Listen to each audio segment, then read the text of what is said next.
Hello, my friends. Jerry Rosa here in the Rosa String Works Man Cave. I thought I'd start off with a little tune this morning in honor of the mandolin lesson last night. Goes like this.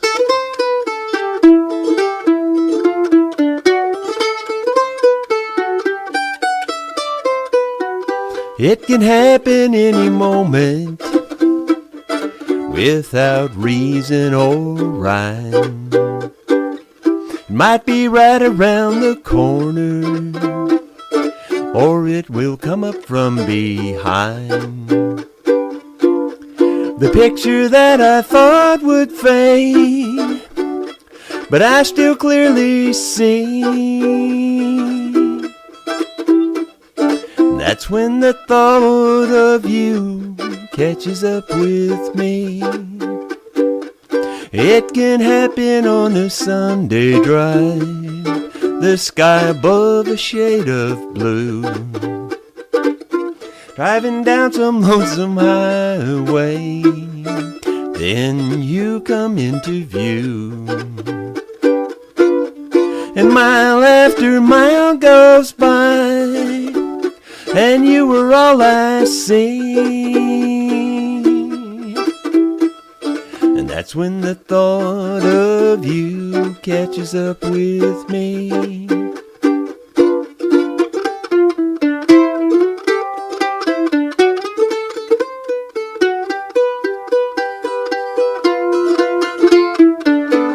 When the thought of you comes into my mind, it will carry me away to a better place and time. It can happen in the dead of the night or any day of the week. And sometimes you'll come and find me when I'm in bed asleep. Then I'll have that dream about you. Oh, I love what I see. And that's when the thought of you catches up with me. That's when the thought of you catches up with me. Oh, the thought of you has caught up with me.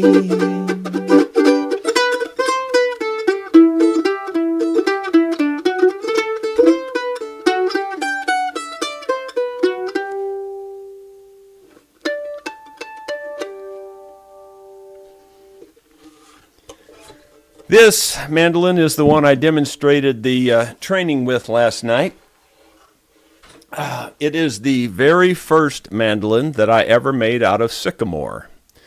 Now, here's just an opinion that'll rock the boat.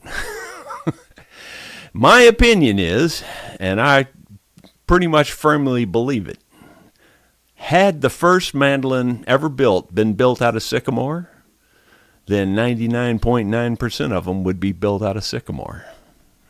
That's my opinion. Sycamore is a crazy good acoustic wood. It's a crazy good acoustic wood. And it's kind of pretty. Just look at the back there. See the checkering in that back? And you can probably see how it winks at you. I don't know if the camera will pick that up. But like you can look at it from different directions and see different patterns. It's kind of like one of those little winky toys that you used to have, maybe out of Cracker Jack. You turn it one way and it would show one picture. You turn it another way, show a different picture. That's the way this back is. You can look at it in different directions and see different patterns. And so sycamore is a great wood. How did I think to try to build one out of sycamore? Well, I've told the story a number of times, and that is that when I was, I don't know, teenager, late teenager, I used to go out to my friend Gary, who just happens to be Sue's cousin, first cousin, Gary Bickmeyer. I went out to his farm every weekend, and he and I were the same age. And his dad would have us cutting firewood just about every weekend or, something like that. And so we'd be hauling firewood, and as a kid does, you do stupid things. And so I'd pick up two pieces and I'd tap them together, me being kind of always slightly musical anyway, I'd tap them together, and, with oak, you just hear thud, nothing, no sound at all. You'd tap those two pieces of sycamore together, and it would go bing, and you'd shoot it all the way down the valley. You could hear it go all the way down the valley and come back as an echo. Completely different than like oak. Hit the oak together, you just hear a that's all you hear. You don't hear nothing else. But with the sycamore, you hit it together, boom, shoot that sound all the way down the valley, just as crisp and clear and loud. So I've always, when I started building instruments, I always thought, man, I should build an instrument out of sycamore. Well, this was the very first one I did that on. I finished it on May 21st, 2009, and it just happened to have been the day that Tyler, my oldest grandson, was born. So this is Tyler's mandolin. And that's why I kept it instead of selling it. So, turned out I didn't know he was going to be born that day, but as I finished it, he was born. It was meant to be. So anyway, I really do like sycamore for a mandolin back and sides. I'm sure it would make a great fiddle back and sides, and it wouldn't be bad on a guitar, I'm sure. It beats, in my opinion, it beats maple all to heck. It just beats maple all to heck. Why does everybody use maple? Well, two reasons. Number one, it's really pretty. That curly maple, it's hard to beat the look of that. And it sounds pretty good. In my opinion, this sounds better. There you go. Now you know why I do what I do. This microphone, I demonstrated these a while back, these wireless mics. I love these things. I absolutely love this thing. It's on the Products I Use page. I'm not saying it to try to sell them. I'm telling you because I try and do you a favor. If you have microphones and you want to get away from all the wires and the clutter, get you a pair of these suckers. You don't have to have any more, there's no wire attached. It talks, you just plug one end into the amp, plug the other end into your mic, you're good to go. And it's got 4 channels. So if you did have a problem, like if it was feeding back or something, or interfering with somebody's cell phone or something, you can just switch the channel. It's got a button right here, switch it, like it's got 4 different channels on each piece. And you just make sure that the channels are aligned and you're good to go. Works great. And the battery seems to last forever. I haven't charged it since the last time we played live at Dickey's, so I just turned it on this morning and used it just assuming it would work. And it seems to have worked. So I'm going to go ahead and turn it off now. When you turn off this one, it seems to turn off that one, but yet there's still one light on this one. So I'm going to go ahead and press the button on this one too, and that turned off the other light. Somehow or another, it knows when you turn this one off, but regardless. So, like I said, if you are into microphones, let's see. We had our first mandolin lesson last night, and from the limited feedback that I've received, it seemed like it went pretty well. I thought it went fairly well, went just about like I planned it.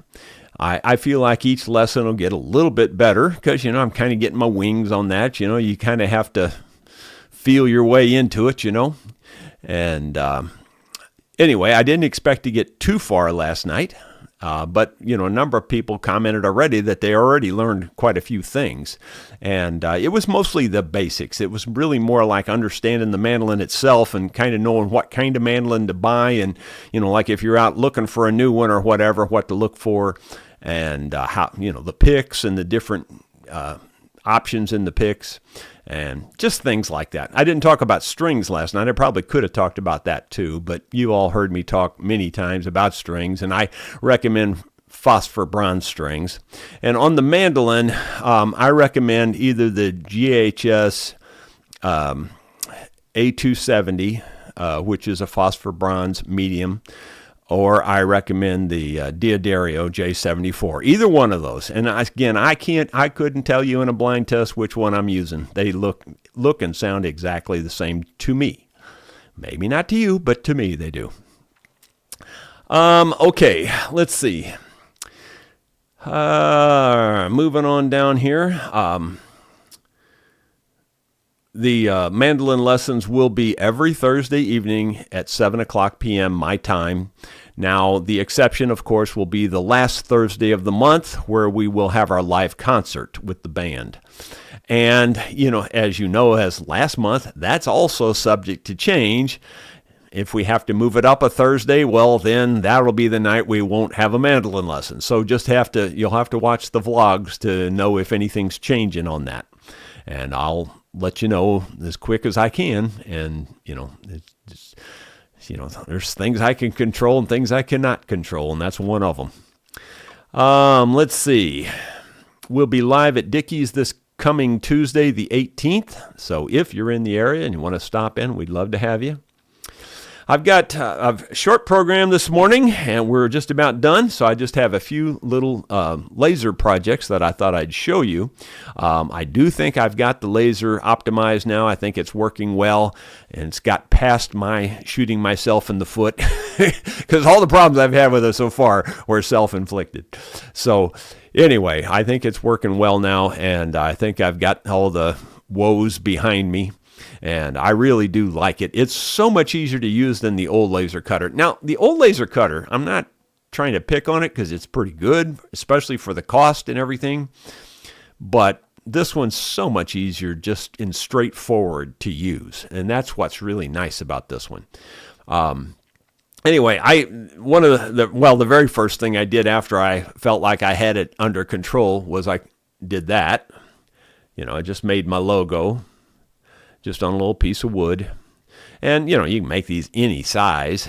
But I just thought I'd show it to you just to show you that it does a nice job. And, that was just 5 minutes or less, really. It just takes no time at all. And then, now, this one here, don't get too excited, because this one here, I actually made this one on my old laser cutter. I have not yet mastered this one on the new laser cutter yet, but I'm going to try. And that is this. I like this a lot, this acrylic peg head. And this is just a desk ornament or, a shelf ornament or whatever. It's just an ornament is all it is. And, I guess you could sort of call it a bookend, but it's not really a bookend, I don't think. I don't think it would hold much. And then, so I didn't get this one because of the acrylic. Let me explain something about laser cutters. It's not like a printer. You can't just, type something and say print it, and it just goes over and prints it, and it'll print it in color. It'll do anything, real simple with a printer. It's not like that with a laser cutter. Laser cutters, everything depends on everything. And everything depends on everything. Okay, what do I mean by that? Okay, the kind of material you're cutting, the thickness of the material, the density of the material, the shininess, or if that's a word, how shiny it is, the reflectiveness, I guess, of the material, and the color of the material. All of those things matter, and they matter a lot. Like, for instance, and you've probably remember from some of my videos in the past where, I would cut I cut the pocket out in the black peg head so that I could put my flower down in it. Well, the laser won't cut that very deep. That black doesn't cut very good, or at least the old laser. I haven't really tried it on the new one, of course, but the old laser wouldn't cut down in there very deep. So you'd have to go over it 3 or 4 times, and then you'd end up having to scrape it out with a knife to, clean it out. Well, that's because it was black. Now, if it was white, it would cut that the first time through, So like a maple wood, it would cut that no problem at all. And it would cut through maple much faster than it would cut through ebony. When you get to a reflective material like aluminum or something, it reflects the beam back, and it doesn't do very good. Now, it might etch it or something, but I don't know that you could cut aluminum with it. Kind of the same way with this acrylic. I tried cutting the acrylic yesterday, just on a scrap piece of acrylic, and I didn't even get close to cutting through it. Barely scratched it. So I've got to learn what the settings are on this machine to try to do what I did with the acrylic. But I would like to make a bunch of these and maybe even offer them up for sale or something, because I think people that play mandolin would like to have them sitting on their shelf, that kind of thing. Now, of course, It's a little self-serving in that it says the Rosa on it, but I made this one out of wood with the new laser cutter, and that was a piece of cake. Just a piece of cake. Nothing to this one at all because it's made out of wood. Acrylic's far different subject. So, and how thick the material is makes a huge difference. And then finally, the density of the material makes a huge difference. So in other words, a dense wood and black like ebony is super hard to cut. A dense wood like maple is going to be harder to cut than, say, a less dense wood like, say, spruce. You'll cut right through spruce, but the maple will be harder to cut through. Both of them are easier to cut than ebony. So, there's gazillions of possibilities, just endless possibilities on how to cut through all this stuff. And yes, I already know about laser, I don't know what you call it, test patterns, I guess you'd say. You can print a whole bunch of test patterns and it'll show you the different powers and different, speeds, and that's another thing. How fast you have it move is another factor. So you got a power on your laser, you got a speed on your laser, and you got a height on your laser. A height adjustment, meaning that you got to get it just right for the material you're cutting. So there's a lot to cutting with a laser cutter. It's not a 5-second job. It's still way easier with this one than it was with the old one. But, I'll get it figured out, and I just thought I'd throw that out there so you guys would kind of understand the technology in case you're thinking about getting one. I kind of recommend getting one. They're pretty nice. They're really pretty cool. If you do any kind of woodworking at all, I don't care if it's furniture or whatever it is, you could find a use for it because you can do some really nice inlay work. What's really cool about this one is that it's the base is light. You could pick it up and set it on a piece of plywood and cut right on a piece of plywood, even a 4x8 sheet, where my old one, it's a box and it's not flexible. You can get about the size of a piece of notebook paper in there, and that's about it in the old one. This one, you could set it on top of pretty much anything and cut on the top of pretty much anything. Pretty cool. So I am going to try to get a video out on this new laser right away because it was sent to me to do a review. But I'll obviously make it meaningful and do something that's related to what I do. So it's not just going to be just a product promotion. I'll try to show you, something pretty cool with it, cutting out these things. All right, let's get into the comments here, and I know there's a bunch of them. Rod Wintler looks like he was the first one. John Pepper. John says he really enjoyed the mandolin lesson last night. Thanks for teaching it. Well, you're welcome, and thanks for being there. David Tharp is in rare form this morning. He says, good morning, Jerry, and all the Rosa Rabble chatsters. Is everyone playing the mandolin this morning? Well, if you're not, you should be. No. Just kidding. Rod Wintler, Jerry, I have been trying to play the mandolin since I was 15 years old, and yet I learned several new and important things last night. Thank you. Well, you're welcome. David Tharp, I borrowed my son-in-law's mandolin to do the lesson, but I found out I first had to do a fret job and a setup to make it playable. And I put a note in there to him that said, sounds like you've been hanging around me too much. You remember, he actually came here and stayed for a night or two. And so that must be rubbing off on him. Let's see. Moving on down, David Tharp says, I wanted to learn how to play mandolin, but there's too many strings attached. And this darn thing, it looks like it's slightly out of focus, which just bugs me to death. It's so frustrating when it does it. It seems like it's slightly out of focus to me. I don't know. Not bad, but just out a little bit. You can't win for losing. It might be focusing on this. I don't know. But anyway, let's see. David Tharp says, oh, okay, I got that one. Bill Webb says, good morning, Jerry and friends. Missed the lesson last night, but I will watch it today. Well, good. Carolyn Fike, yes, Jerry, I think Dottie is getting a lift on her car. And I said, well, it must be pretty serious if she's getting a lift, and sounds like it is. So Dottie, I'm praying for you. Hope everything goes really well with that. I hope that lift really is a blessing for you. Carolyn Fike says, I thoroughly enjoyed the mandolin live. I've been playing classical style for a number of years, Irish and sacred. I'm taking Jerry's challenge to try the chord shapes, though tough. Or it's not though, it's tough. I can't read. Short fingers. Yeah. Well, you're going to run into some problems with it. There's no doubt about that. Nobody can do it day one, easily anyway.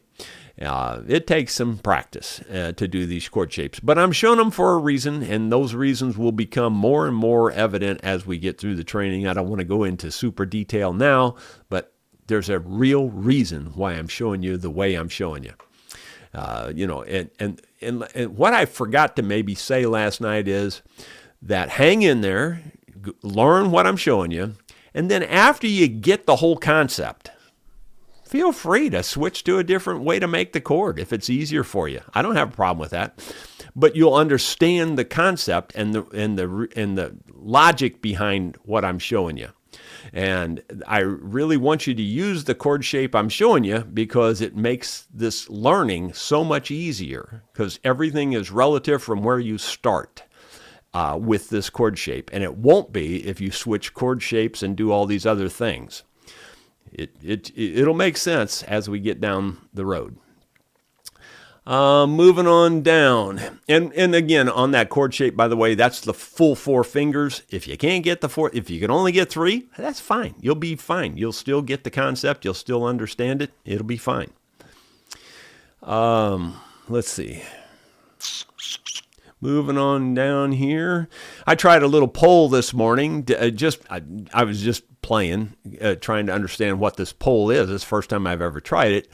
And, I said, just trying out the poll option here. Did you watch the live training last night? And 68% said yes, 31% said no, and there were 16 votes at that time when I tried the poll. So that's kind of cool. We might use that more in the future here.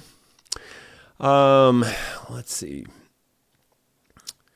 Moving all down through, Rough Rider says, good morning. Tom Armstrong, Jerry, could a mobile be made out of the harmonica parts that you find with your metal detector? Maybe it would be ugly. I don't know. What is left is probably the draw and blow reed plates. Yeah, it is the reed plates for sure.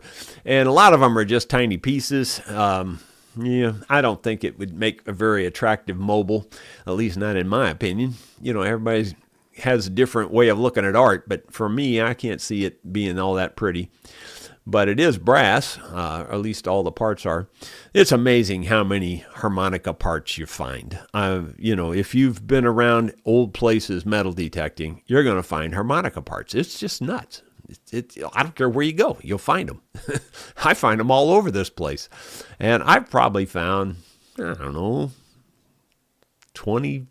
parts at least, maybe more so far. David Tharp, I just heard that the manufacturer of yardsticks won't be making them any longer. He won't be making them any longer. I got that one on the first time. ND Rough Rider, Jerry, have you heard of the mandolin player Ray Jackson? He played on several songs for the artist Rod Stewart. The song he most memorable for is the song Maggie May. He was paid only $15. No, but he sounds like my kind of guy. I'm right there with him. No, I don't know him, unfortunately. I don't know anything about him. There were several other comments on the yardstick. I'm not going to go through those. They don't have any question marks. They were more of a private conversation, back and forth bantering. David Tharp, I'm trying to find out what IDK stands for, but everybody I ask says, I don't know. Seems like nobody knows. That's funny too. And if you don't get it, if you're one of those people that's not into computers or smartphones, IDK means I don't know. That's what it means. But anyway, it's a funny joke. Moving on down. Let's see. Hugh O'Connor didn't have any question marks, but it says there, hope all enjoyed last night's lesson. More will hit the thumbs up button. Yeah, that's the one thing I would really like to ask everybody. When you're watching the lessons especially, hit the thumbs up button. It'll get them out to more people. It makes YouTube give it a higher priority. Hit the thumbs up button today, too. It's not a bad idea. So if you would, please do that. I mean, and especially if you can't afford to pay for the lesson, which I don't expect everybody to pay for the lesson, but especially if you can't afford, just click the thumbs up button. That's pay enough. I'm good with that. Ben Boyd, great lesson last night. Before I started, I brought home an Eastman 505 to learn on. Man, that 4-finger chord is a stretch for my pinky, but I'll get there. Yeah, you will. And again, it's a lot about the shape of your hand. Everybody seems to think they got to try to, spread their hand out like this. They all try to do it like this. You can't do it that way. You got to get the thing across your palm of your hand, get your fingers at a 45-degree angle, and then it's not that hard. You got to get them at the right angle. You can't do it like you do on a violin. It just don't work that way. At least that's my opinion. And everything you hear on this training is my opinion, by the way, as you understand. Let's see. Michael Peters, looking forward to next Tuesday Dickies, visiting from Arizona. Oh, awesome. Hoping Yolanda is going to be there. She has such a beautiful voice. Well, she might be. She's there often. I can't say every time, but she's there very often. And if she's watching today, well, then she'll know you want her there. Let's see. Chipwood, how would you rate working with Sycamore compared to other woods? There's only one difficult thing with Sycamore, just one thing, and that is, and this is probably the reason why they don't use it. It's probably the reason. It's drying it. It doesn't dry well. I mean, it dries fine in terms of the fact that it gets dry. It gets dry, no problem, just like any other wood gets dry. It's in the process of drying, it likes to warp, it likes to twist, it likes to change shape. That's the problem. But once you get it dry, it's perfectly stable. It's perfectly stable. In fact, I'm 99% sure I'm telling you the straight story on this. They used to use Sycamore for siding, lap siding on a lot of old farmhouses. It was Sycamore.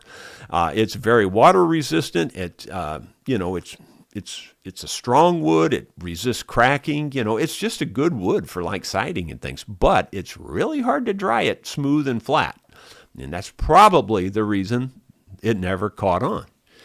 But seriously, it's a good tone wood. It's a good tone wood. It's not a sort of okay tone wood. It's a good one. It's way above average. So you can't go wrong using it.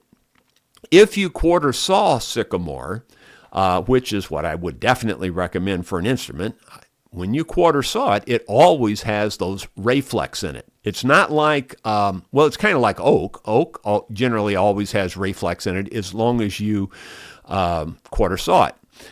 It's not like maple. Some maple will have curl in it. Some maple won't, But for the most part, Sycamore, as long as you quarter saw it, you're going to have those patterns in the wood. Some of you have heard me say this. I'll just say it one more time. That is, this mandolin, and I got to be honest, it was really disappointing when I put the finish on it. Because before I put the finish on this, I swear to you, I promise you I'm not making this up, it looked exactly like a rattlesnake pattern coming down the back. It looked just like a rattlesnake. I mean, seriously looked like a rattlesnake. I'm thinking, man, I'm going to call this the rattlesnake in the rose bush because of my rose, of course. And when I put the finish on it, that pattern went away. You couldn't see it anymore. I was really disappointed with that, but it still has a nice pattern, but it's just not the pattern that it had before, I don't know. Anyway, it just is what it is, but it's pretty cool. But working with it is easy. You can cut it, carve it, sand it, no problem at all. Stain it is fine, well, except for the fact that your design might change. But it's real easy, actually. Paul Akers in fact, let me just, one more thing, and another reason why I think they would all be made out of sycamore is it's way easier to carve. It's like that curl, carving that curl. If you've ever tried to carve a curly back on a mandolin or a violin, it ain't no easy thing to do. Carving that's a piece of cake. Let's see, comparatively anyway. None of it's easy, but it's a piece of cake compared to the other. Paul Akers, will the wireless work with your amp if it has an XLR out to the mixer board? Yeah.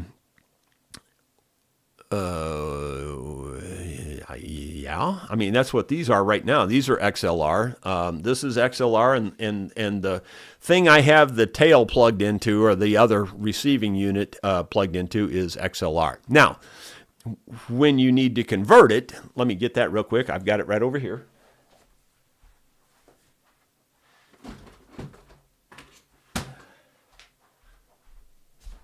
If you need, like my little amp that I take with me to needs this kind of a plug. It's the only mic plug it will accept. And so I just plug the, well, I can take it out of here now because we're not using this right now. Let me see here. I think there's can't remember if there's a button to push or not. No, you just pull it out. Anyway, you can plug it into here, see? And then you plug this into the amp. Works just fine. So you can just take an adapter. Anyway, I really do like those. Those are really good.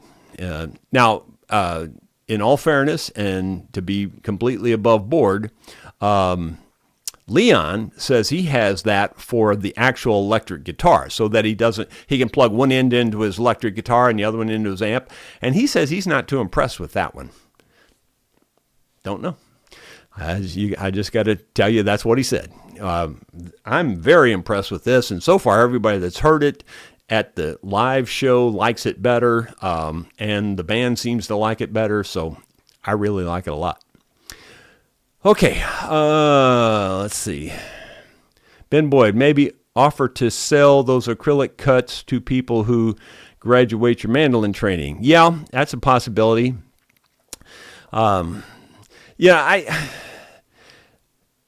I go both ways. I'm thinking about selling them or not selling them, and honestly, selling them's a hassle. I mean, it's really a hassle because you got to make them, you got to put them together, you got to ship them, all that stuff. And, the materials cost money, the shipping costs money, all that. And if you're not making a decent amount of money for them, then your time's worthless, and it's more hassle than it's worth. So I'm still kicking around whether I'm even going to do anything with it or not, or maybe give them away type thing for certain awards or something. I don't know. But anyway, we'll see. But it's a good idea. It's just that it's just there's more to it all the time. There's always stuff behind the scenes that no one thinks about, really. Chip's asking, bending, routing, scraping. Yeah, all of that's easy on Sycamore. Yeah, it's nothing to it, really. It's actually very easy to work with. Very easy. You can bend it really well for the sides and stuff. In fact, I'd say it's way easier to bend than the maple is.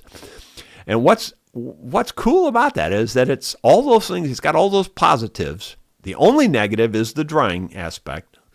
And you generally don't have to worry about that because if you go buy it, it's already dry. So the only negative is the drying, and everything else is a positive, and especially including the acoustic properties. It's far better, in my opinion, than maple. It's far better. It's just that maple was the traditional. That's where it got started, and it ain't never going to change. It's just like the hide glue. It's just the way it is. You can't change it. Once tradition sets in, it's there. It's just that way. Let's see. Hugh O'Connor, would a coat of e.g. watercolor paint solve the reflective issue on the laser cutter? Though that I don't know. I don't know what EG watercolor paint really is, honestly. I don't think it will solve it. And here's why I don't think so. This stuff comes with paper on both sides, and so I tried, because I know it's reflective, I tried yesterday to cut it through the paper. It barely scored the paper. I mean, it scored the paper okay, but it wouldn't cut into the material. As soon as it hits that reflective material, it's reflective. It doesn't matter what's above it or, whatever. It's an issue. It's definitely an issue. It's a good thought, but I doubt it would matter. Or at least, I don't know. It might help you etch it, I don't know, but I doubt it'd help you cut all the way through it because it's reflective and it just bounces the beam back once you get into that reflective part. Good morning from Ontario. Well, good morning. Glad you're here, Sidecar Bob. Bill Webb, the concept you teach for mandolin works for guitar, except it's upside down. Well, basically the same kind of logic will work on the guitar. It would work when you really get into the meat of this lesson, which the theme of the next couple of lessons is going to be, a good part of the theme is everything is relative from where you start. And the way you would make it the same on the guitar is if you use bar chords, where all the chords were one shape. It would be exactly the same then. So anyway, you'll see. It'll make sense as we get into it.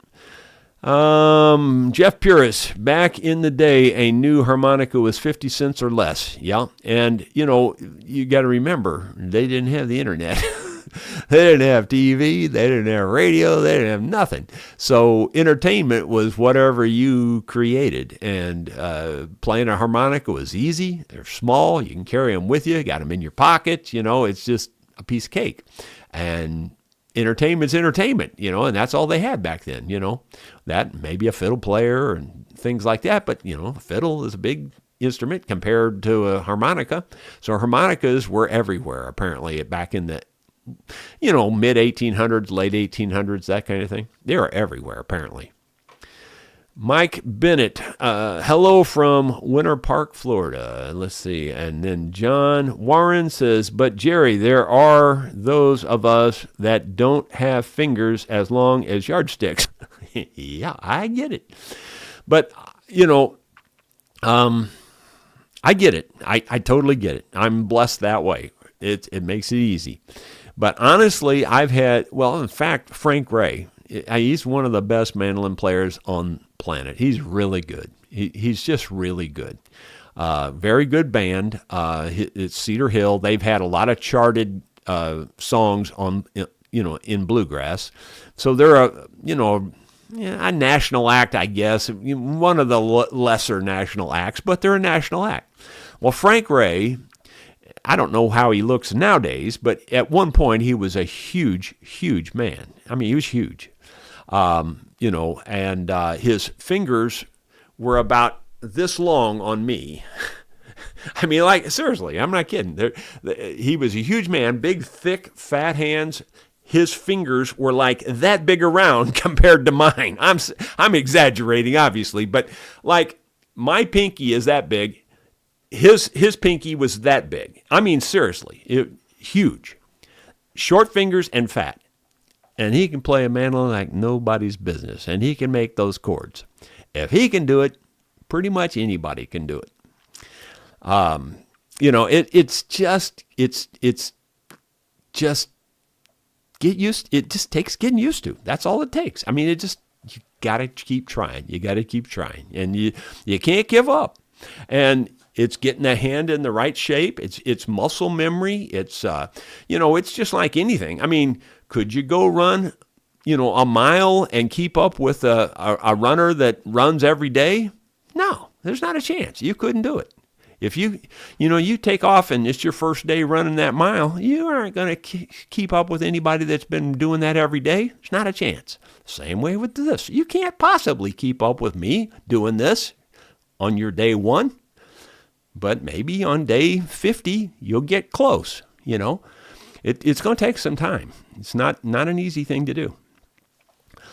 And then, like I said, too, and again, I'm not exaggerating, little 8-year-old girls with little bitty tiny hands, they can make the whole chord. I've had them do it more than once. So I know they can do it.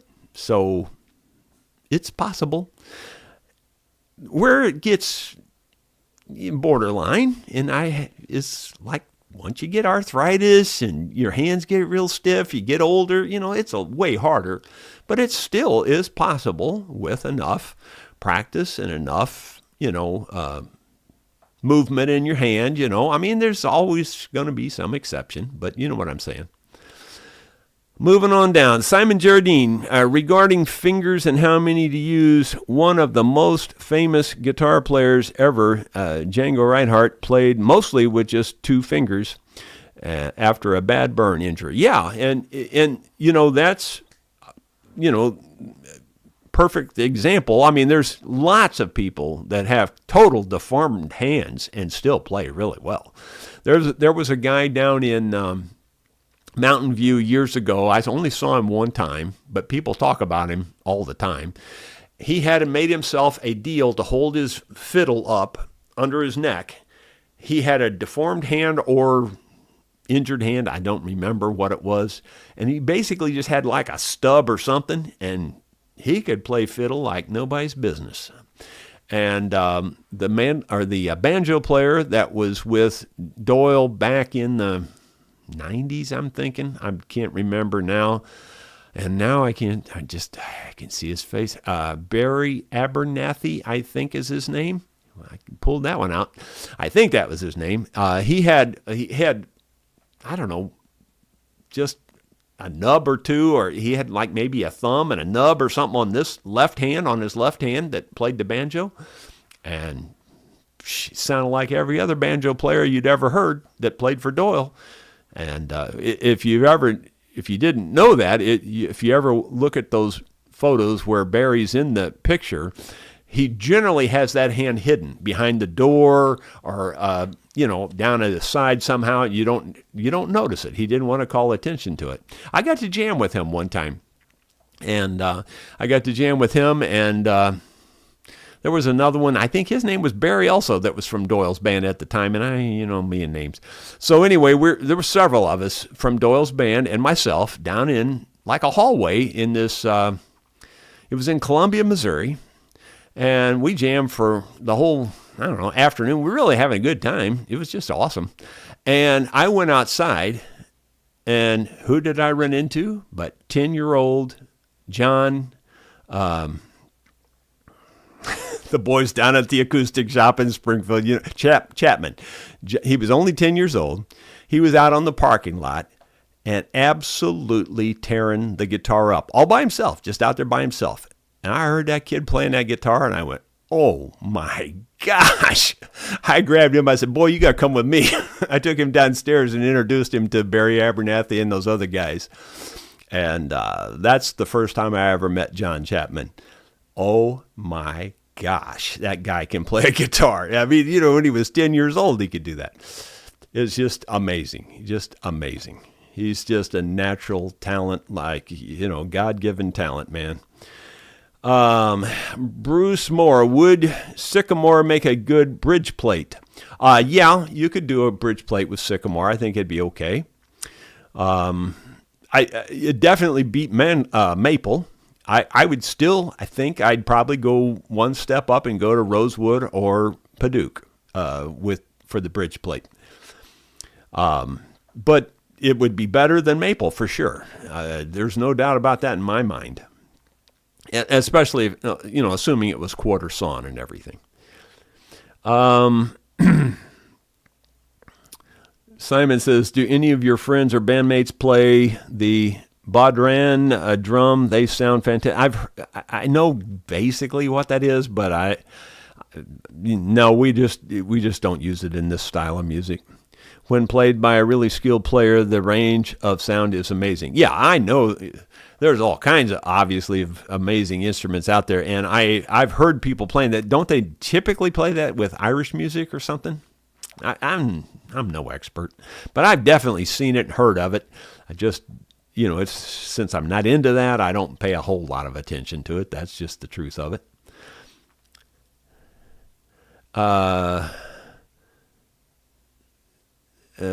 John says, Tony Iommi, SG Master, industrial accident, several fingers partially. Okay, I don't know what that's all about exactly, other than, I guess, talking about somebody that plays with deformed hand.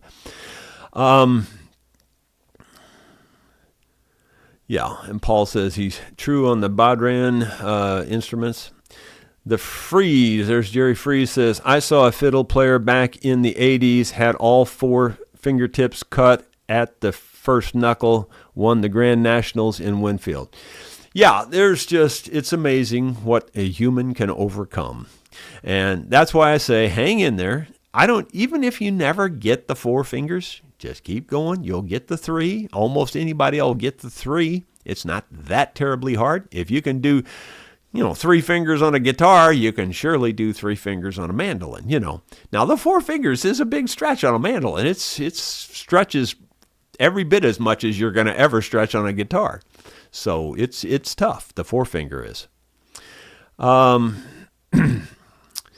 Yeah, Paul says the Celtic style does use a bodhran. Yeah, that's where I thought I'd seen it. Carolyn Fike, yes, I play the bodhran. Okay.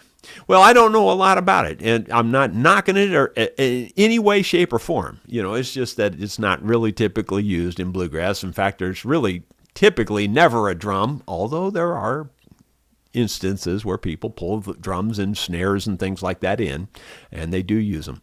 In fact, I think, who was it that got into a controversy and said he'll never be back? I think it was Daly and Vincent.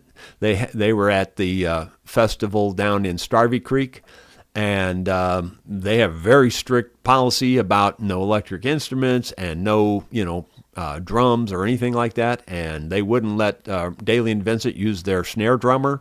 And I think Jamie Daly said, I'll never be back. And there you go. And he hasn't, as far as I know. But, it's just in bluegrass.